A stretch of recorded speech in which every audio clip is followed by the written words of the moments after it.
any dedications or? Yeah, I do have anything? a dedication that I hope Hashem blesses this country, because I think it's on a downward trajectory, and I hope Hashem gets involved and rescues all the Jews. Honestly, Amen. Really, And protects and looks after them and the good people. The and good people being not the anti-Semite pieces of garbage, Jew haters, the ones that love Jewish people in Israel. Those are the good people. I agree. Okay, so continuing with the halachot of the 3 weeks and the 9 days. Okay, so one thing, during the 9 days, you're not allowed to do any laundry. Says it's is that money laundering or is that clothes laundering? Clothing laundering. And this is according to Shulchan Aruch Harav.com website, which is an authentic Orthodox website. And it says it's forbidden to launder clothing of any material, even linen. It is forbidden to launder any cloth, even if not worn on the body, such as towels, tablecloths, linen, or bed linen. And in terms of Gentiles doing the washing, it's forbidden during the 9 days to give one's clothing to a Gentile to launder. This applies even if one tells a Gentile to only launder the clothing after Tisha B'Av. It is, however, permissible to give a Gentile clothing to launder prior to the 9 days, even though they will launder them during the 9 days. Okay, washing clothing of a Gentile. It is forbidden for a Jew to launder clothing of a Gentile during the week of Tisha B'Av. However, prior to the week, it is possible, according to Ashkenazic sources. It's forbidden to iron clothing during the 9 days, and laundering on Tisha B'Av after midday. This custom is to forbid doing so, even if it is done for the honor of Shabbos, such as when Tisha B'Av falls on a Thursday. And it says you're not allowed even to clean the stain from your clothes. Tzitzit. One may clean a stain from tzitzit if the tzitzit is not really wearable in its current state and he doesn't have another pair available. Look, if it's dirty, you need to. If you haven't got anything, then I would wash it. I mean, one should try avoid washing stuff if you can. It is permitted to remove dust of one's shoes during the 9 days. Now I know people who churmadik will try to go overboard and look for every single stringency, would probably not want to do such a thing. Okay, it's forbidden to shine one's shoes during the 9 days and polish your shoes. Actually, sorry, apologies. Some poskim rule it is permitted to polish one's shoes, but others don't. Okay, now this doesn't apply to us. One may not braid or iron a shaitel during the 9 days. And it applies to me, my whole business. Yes. Okay, let's say, a time of need. Okay, so even if one owns a single shirt and it became dirty, one may not launder it in the week. However, one may launder up until the week of Tisha B'Av, according to Ashkenazi custom. If one owns more than one pair of a certain clothing and all of that clothing becomes dirty, one may wash the clothes he needs up until the week. However, this only applies to clothing that regularly became dirty and sweaty and is hence changed often. One may launder socks, underwear, and shirts if that becomes dirty. If Tisha B'Av falls on Sunday, the week beforehand is not considered the week of Tisha B'Av. However, if Tisha B'Av falls on Shabbos and was pushed off to Sunday, it is disputed to whether the entire week beforehand is Tisha B'Av, and Ashkenazi custom is to be stringent in this matter. Look, lastly, if an Avel ended his shiva during the 9 days, he may wash his clothing, although without using soap. This applies to the week of Tisha B'Av. One may launder all Shabbos clothing that he will need for the Shabbosim if he goes on a trip. Look, if something's filthy, dirty, surely you can wash it. You can filthy stuff. Maybe just wash one garment. You know what I mean? Surely that doesn't say anything there. But you got to be normally as well. You can't wear stuff that smells and is completely filthy either.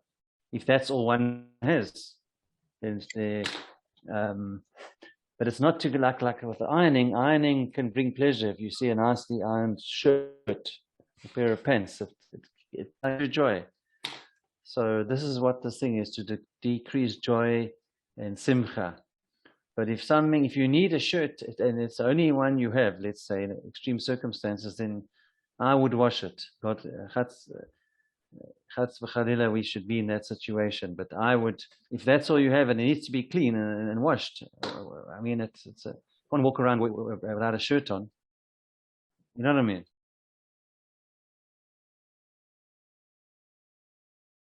All right, so guys, just a summary, as you know, is that we had this issue with Rabban Gamliel that seemed to paskin differently to the rabbis, who said that you can actually raise small domesticated animals in Eretz Yisrael. You just got to tie them to the bedpost.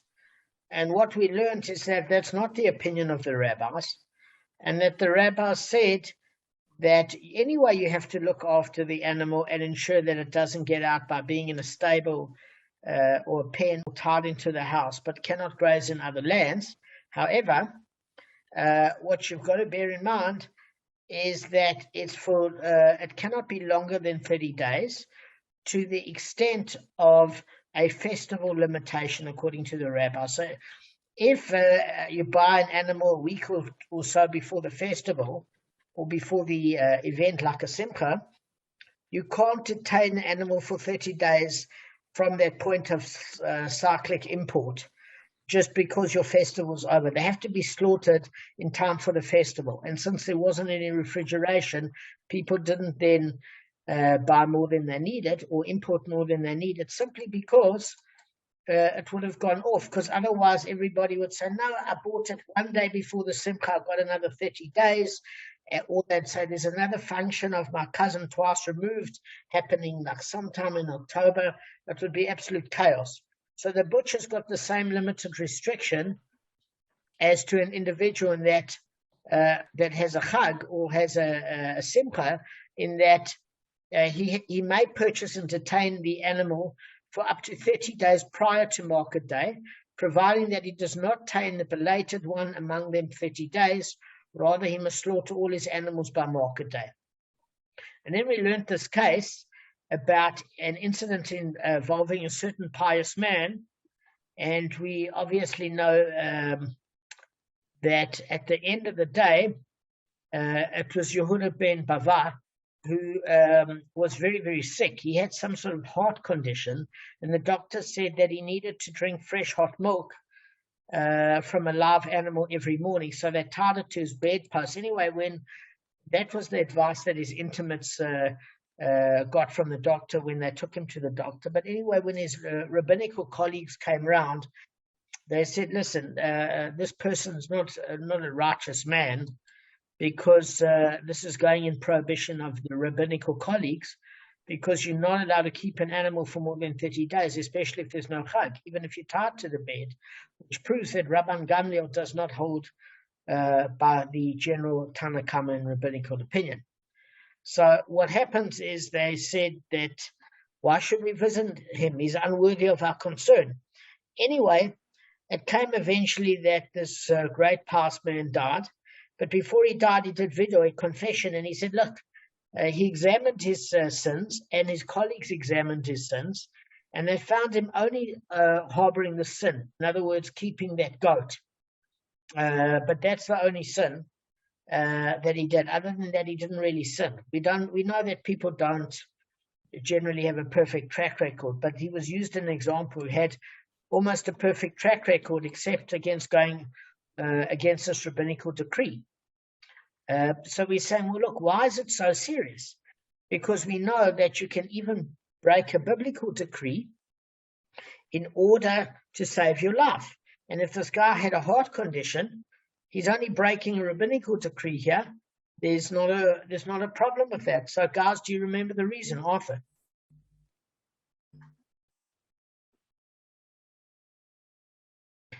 Okay, I'm lessening joy immediately, and within the 3 weeks.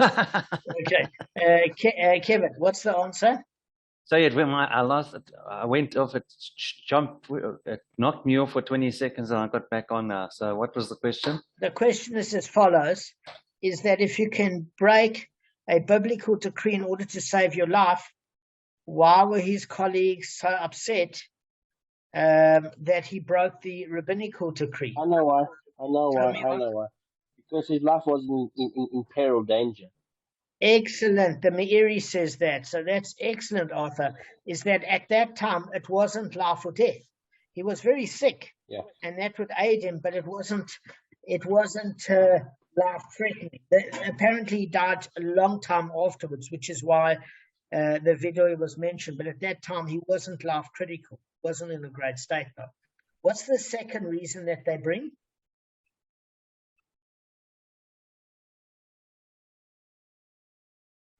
Gavin.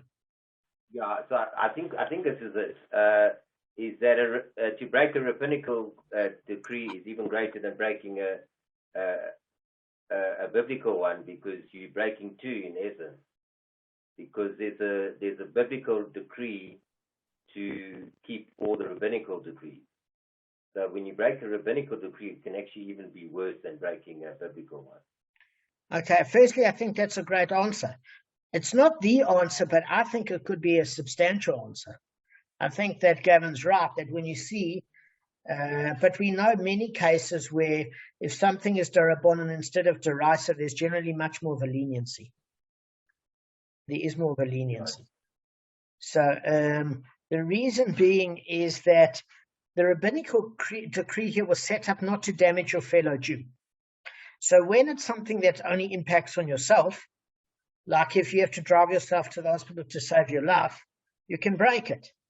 But could you break everybody? Could you damage other people's property and create chaos for other people in order to do a mitzvah? Well, to save your life, yes, but not maybe just to get better. Maybe that's the problem, is that this animal, there was a degree against allowing it to damage others, and even though he did preventative measures, that breaking of that rabbinical decree was a problem because, as Arthur said, it wasn't life-sustaining, but also it impacted other people, unlike breaking Shabbos to save your own life. So it had an impact on other people. Both of you did very, very good. So then the Gemara now reveals the consequences of even a minor infraction relating to raising sheep and goats in Eretz Israel. Rav Yishmael said, from the homesteads of the Upper Galilee were my father's family. So his ancestors were obviously great sages in that region, as explained by the Meiri. And we want to know, well, why were they destroyed? And the answer is quite frightening, because they would graze their small animals in the forests. And even though they had forests next to their houses, a small field belonging to others was lying between their houses and the forest, and they would pass through with the animals to reach the forest. So what it's saying is, although they had followed the rules and took the animal to a forest which nobody owns, and by the way, even if somebody owns a forest, Joshua enacted that everybody's allowed to graze at that forest. It's not like proper private property, even if it has an owner. So either way, you would think there's no infraction. But unfortunately, there is. Because on the way to the forest, there was privately owned land, which they bought their sheep and goats through. And obviously, they had a bit of a nibble, which is considered theft. They were eating in private property. So even though it was a minor infraction, that entire family from Rabbi Yishmael was destroyed. And they were great sages. How great were they? They were great because they could adjudicate financial matters single-handedly. So often you learn, guys, in a base din with regards to financial matters, how many judges do you guys need? Three. So in the case where you could only need one judge, they were holding at a very, very high level. Because as it's taught in the fifth daf of Sanhedrin, that unless you gain that sort of reputation, there's no ways that you can do such a thing at all. So they were judged that stringently because they were on such a high level. But what we see is the sort of detrimental effect that it could be to break rabbinical opinion and damage other people's property. That's the example there. Now, we touched on yesterday, the Gemara taught in the Brisa, in the case of a shepherd who has repented, raising and pasturing his sheep and goats in cultivated lands of Eretz Israel, what happens there if a guy's made it to Shuvah? So generally that thing that causes the sin, you've got to get rid of. So what causes the sin? You know you're not allowed to harbor goats and sheep in Eretz Israel when that decree was enforced. When somebody decided to make it to Shuvah and adhere to that, then they have to get rid of it because the decree was not to have it. Especially since previously the guy had it and it damaged other property. So what the Gemara is saying is we don't make him get rid of it in one go. Why is that, Kevin?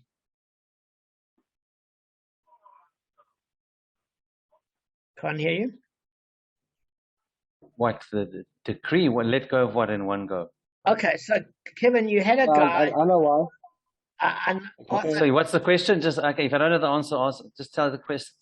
Say the question. Okay, so again. it was a secular shepherd, or he owned sheep and goats or whatever. He didn't care about this prohibition that you couldn't keep it after 30 days, with subject to the time constraint of a festival or a simcha. He just basically had those animals, which was illegal rabbinically, and he let it graze sometimes in other people's fields. But then he became formal, he grew a conscience, and he realized he's not allowed to do this. So therefore, the first thing he has to do is apply that rabbinical enactment to get rid of his sheep and goats. Okay, because you're not allowed to keep them in Eretz Israel during that time period. So why don't we make him get rid of it immediately, Kevin? It might be his livelihood, and it's his parnasa might get affected. Exactly. And he doesn't know it, and might chase, and then maybe educate a guy. If he's ignorant, if he's not religious, then educate him so he knows for the future. So and eventually he may sell it. So because there has to be a sensitivity to parnasa and livelihood as well for people. Okay. And Arth, what were you going to say? Well, basically, they did that. They paid off slower because if he suddenly had this big burden, he might turn around and say, "I don't want to be Jewish anymore. Why do I need Exactly. this? Let me out of here." Exactly. So Arthur put by it making it easier for him, exactly. they took the pressure off, and he was able to still retain his dignity, and everything was cool. Exactly. So Kevin, it's not that he could get rid of it later. It's that if you asked him to financially impoverish himself immediately by getting rid of all of his assets, he might turn around and say, "This from thing is I don't want to have these losses. I can't do it."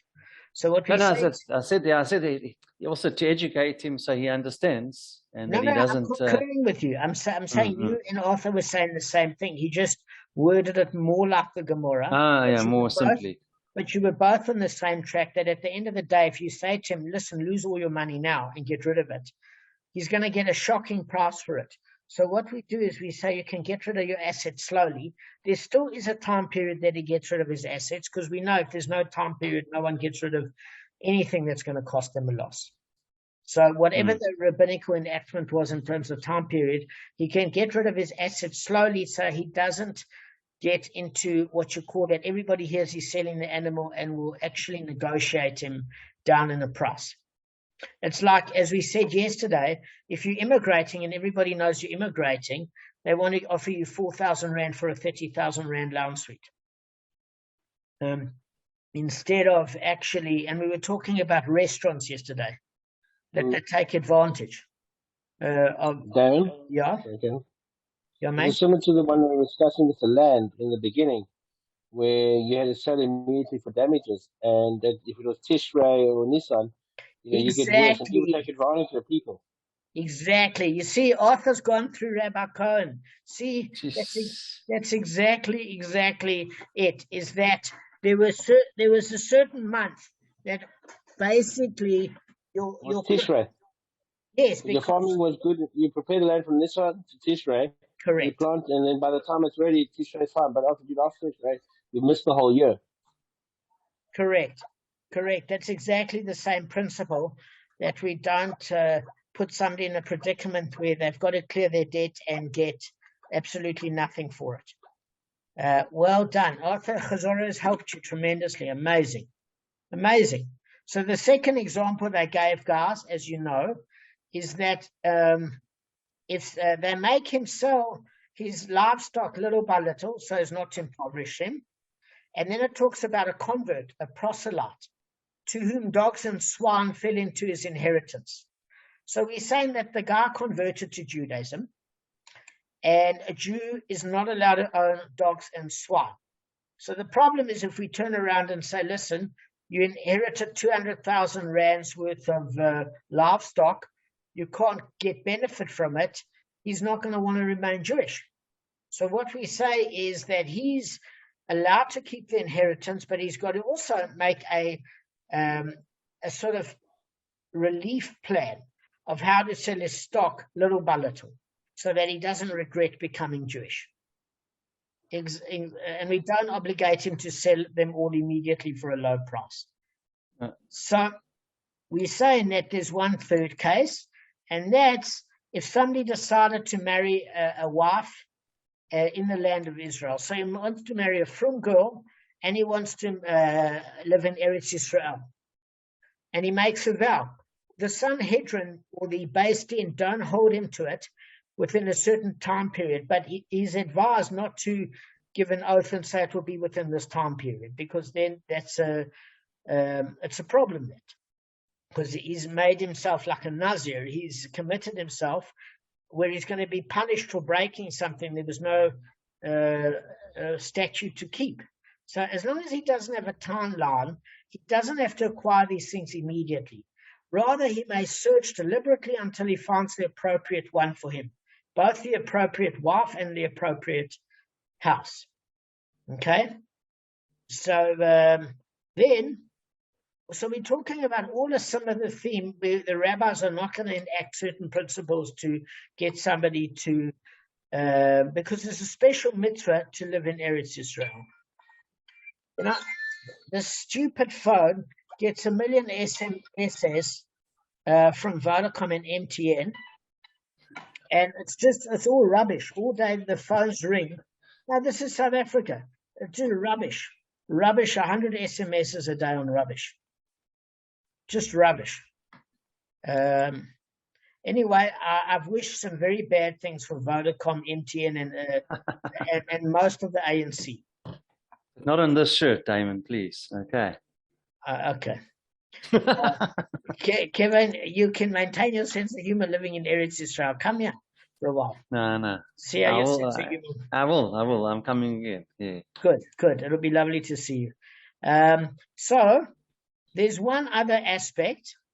Is the Brisa concluded with a related incident? So there was this woman who was either divorcee or widow. His son was driving her crazy, causing her distress. And she wanted to escape the predicament. He was probably a teenager and costing a lot of money. So she wanted to marry some oak with a bit of Tom. So what happened is a guy called Tom with a lot of Tom. No, I'm kidding. No, she married Jerry, who had a lot of Tom. Jerry with a lot of Tom, exactly. That's what she basically made, she hastened this process and made an oath and said, whoever comes first and proposes marriage to me, I will not turn him away. And obviously she had a whole lot of cagey men that weren't suitable for her and hastened upon her to offer themselves as marriage.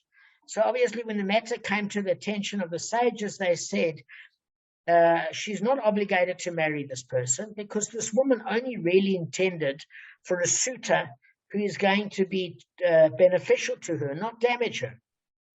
And therefore, all she did was relax her standards, so she didn't have her shopping list like your average northern suburb South African girl that wanted a ridiculous amount of criteria that he must earn 7 figures and he must pay attention to every emotional need and whimper as if he was gay, and yet have the ruthlessness enough to earn 7 figures by being the CEO of a big firm. But this is the same sort of insensitivity that would make him not even tolerate listening to a sentence of hers, never mind holding on every word and saying, shame, my darling. How's a person going to earn 7 figures if it's the same sort of personality?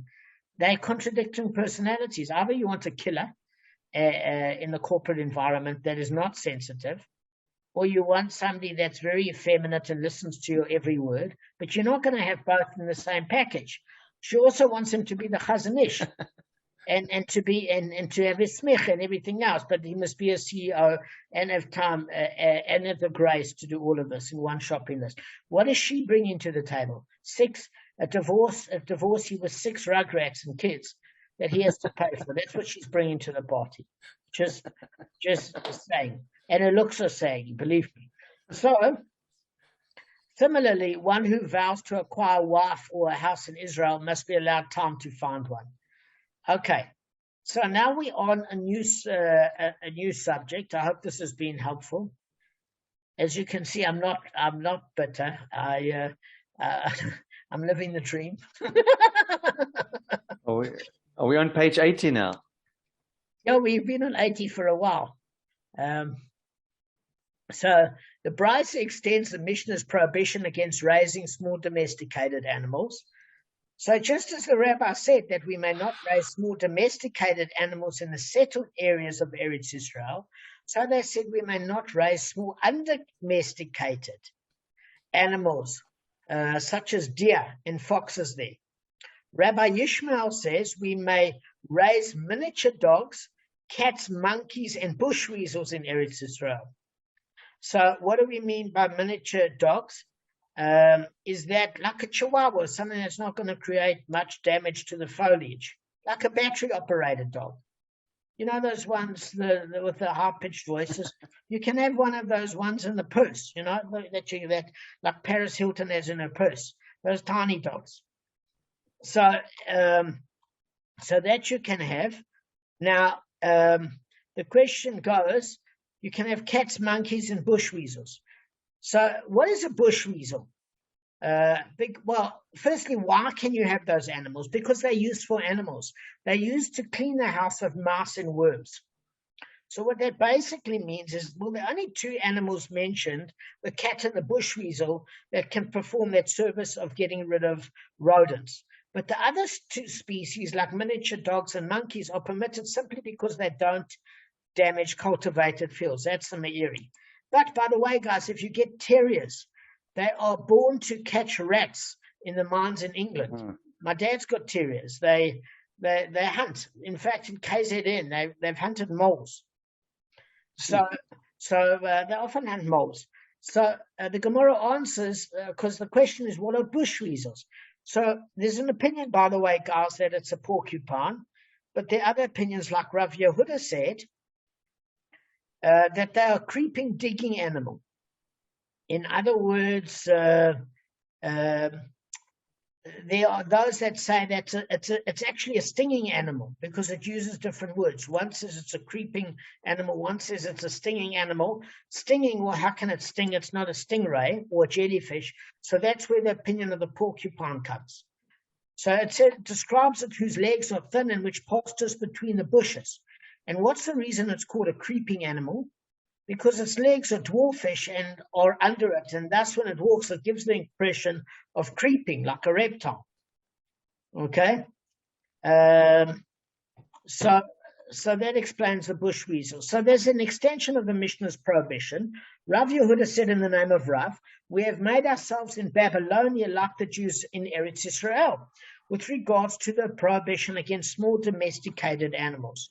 So what was Rav Yehuda saying in the name of Rav? He was saying, look, if you're dealing with a place like you in New York, or you in South Africa, or England, or Babylon in those days, there's such a big Jewish community that basically from the time of the exile of King Yochanan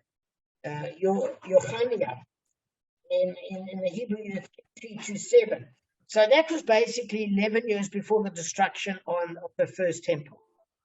Babylonia was filled with great Torah scholars and obviously disciples. It was quite populous.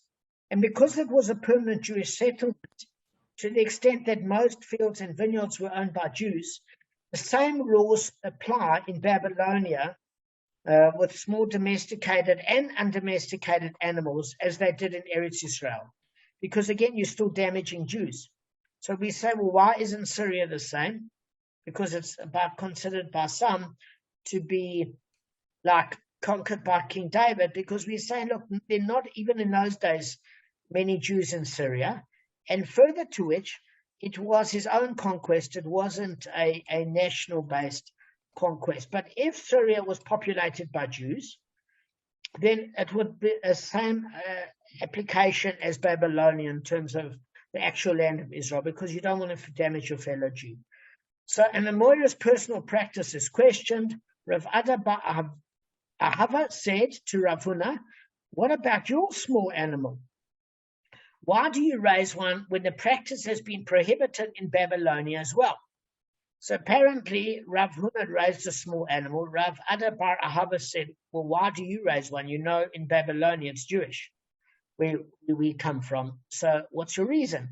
So Rav Huna replied to him, my wife Chova guards our animal from grazing in the fields. Rav Ada Bar Ahava thereupon said to Rav Huna, Chova shall bury her sons. Now, when I did study this on Shabbos, I got a bit of a fright. It seems like quite a hectic comment in return, doesn't it? A guy keeps a little weasel or a terrier, and you're saying the person's going to sin enough that they're going to bury their children. Doesn't it, upon first reading, seem a little hectic? Yeah, very hectic. Yeah. So, there are different explanations given. According to Rashi, as explained by Tosfot and Rabbeinu Peretz, Rav Ada was cursing Chova because Rav Huna relied on her to guard the animal, which clearly she was unable to do so. Because according to the Bnei Yeshua, it must have been that that animal got out undamaged. Otherwise, why would it be that Rav Ada actually knew about the animal unless it was creating a little bit of chaos? There's an alternative explanation that Rav Ada actually honored, wasn't saying those words as a curse, but said it in astonishment. It was like a question, Gavin. He said, like, does Chova, your wife, want to bury her children? For if she must be involved with watching the animal, she won't be free to raise them, meaning either she can look after an animal or children. But at the end of the day, accidents can happen when you're not looking after your children. So that's the one explanation. So, you know, she needs to focus her attention on actually keeping the eye on the children.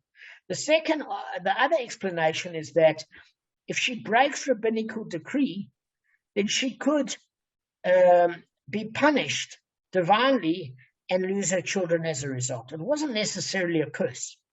Does that make sense? It was a warning, not to get involved in any sort of thing that could get a punishment.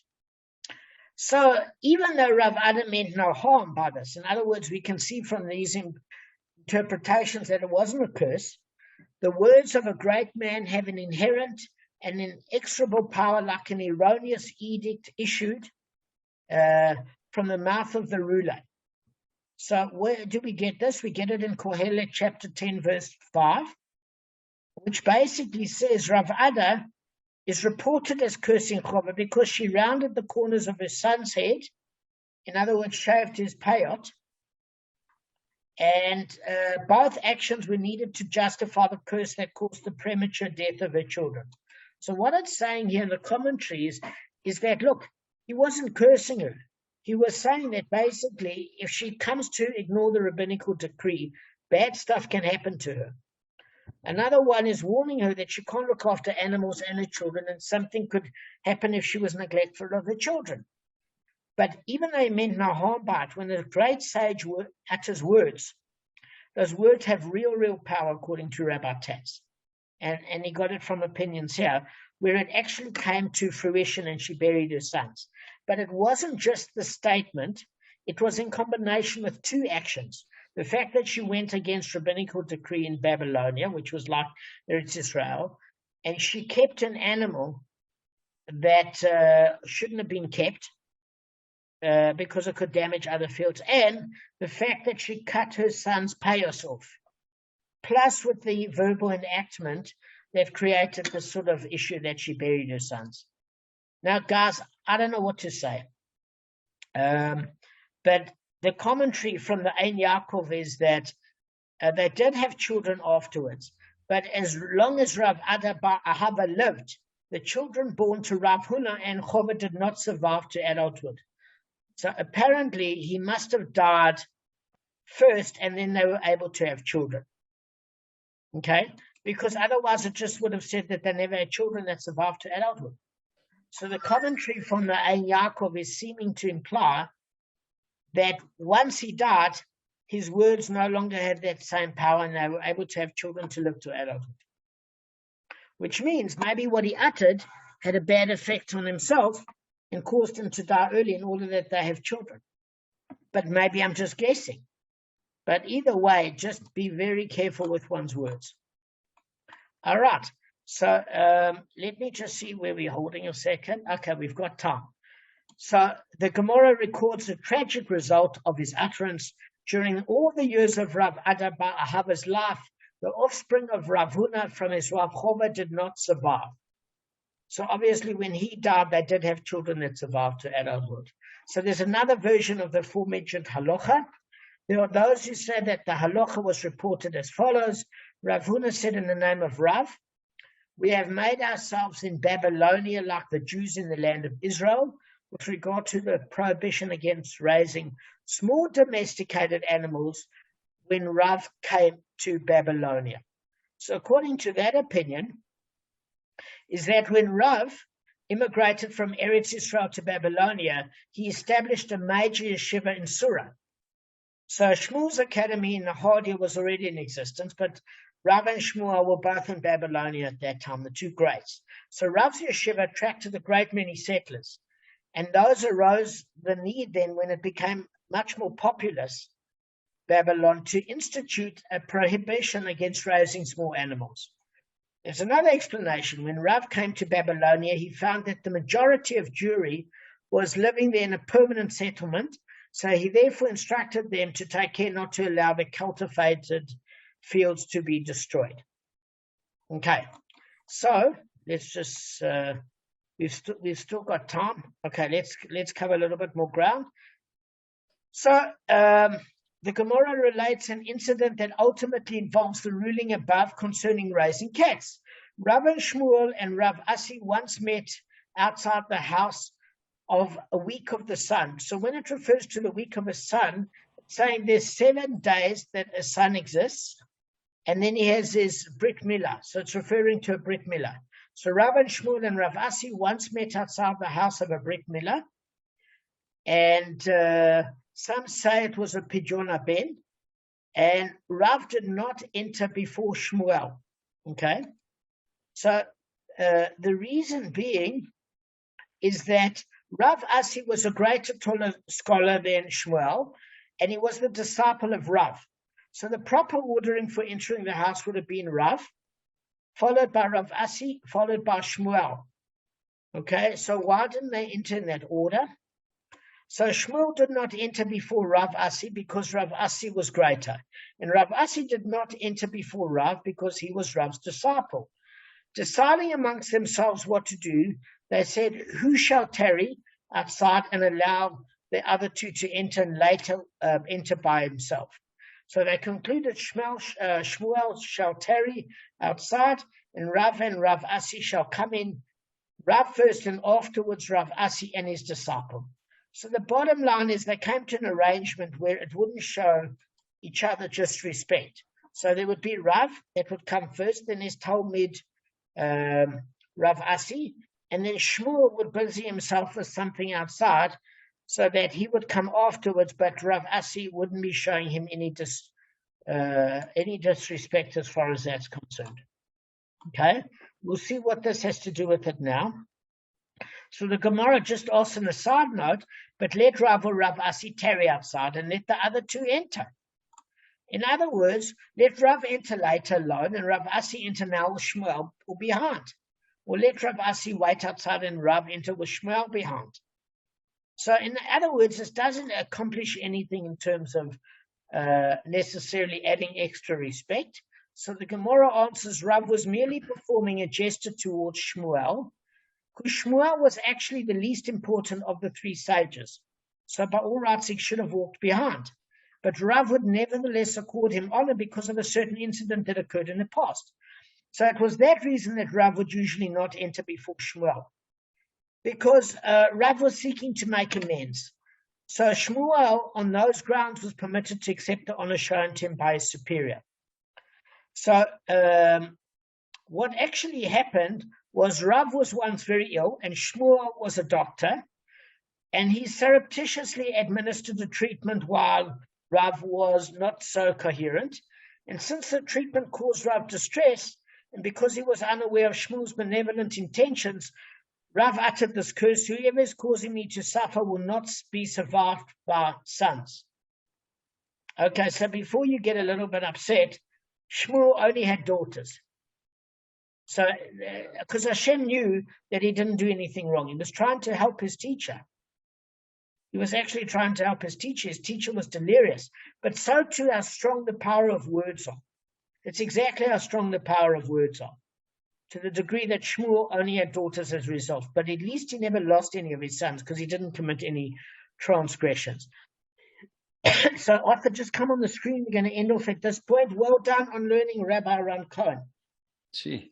It's helping you immensely, mate. Immensely. Really? Can I say? It does actually, because it lets me. It's kind of like it's all linked up. In the beginning, it's hard. So the stuff I'm hearing now, I'm hearing it again. It's like, I learned it in the future, now in the past, linking up. I agree. I agree. And what Arthur's learning is like almost, it goes into more length afterwards, like what we're doing now, and it gives the summaries in the beginning. So Arthur, you chat, mate. You really, really chat. Guys, thank you for the share. I hope you have a wonderful day. Well, thank you. Thank you so much. Cheers. Cheers, guys.